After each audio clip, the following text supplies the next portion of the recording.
এত বিরক্তিকর লাগে। বাড়িতে যদি আমি কাউকে একটু বলি ভিডিও করে দাও, কেউ করে দেয় না। সেই ছেলেকে বলি, ছেলে এবারে ব্যাঙের মাথা, সে ভিডিও করতে বললেও তার হাত কাঁপছে, পা কাঁপছে, মানে সব কিছু একদম কেঁপে যাচ্ছে আর কি।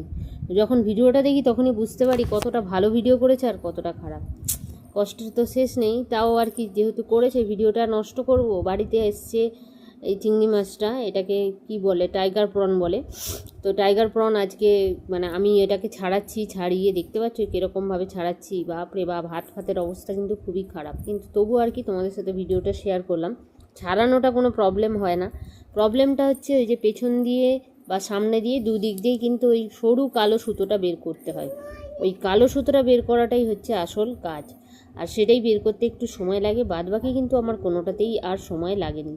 এই যে কালো সুতোটা বেরোচ্ছে, যেটা আমি সেফটি পিনের দ্বারা একটু বের করে নিয়ে তারপরে হাত দিয়ে আস্তে করে টেনে দিলেই কিন্তু এটা বেরিয়ে চলে আসে। তো কেমন লাগলো ভিডিওটা অবশ্যই তোমরা জানিও, আর অবশ্যই কাদের ফেভারিট টাইগার প্রন বলো।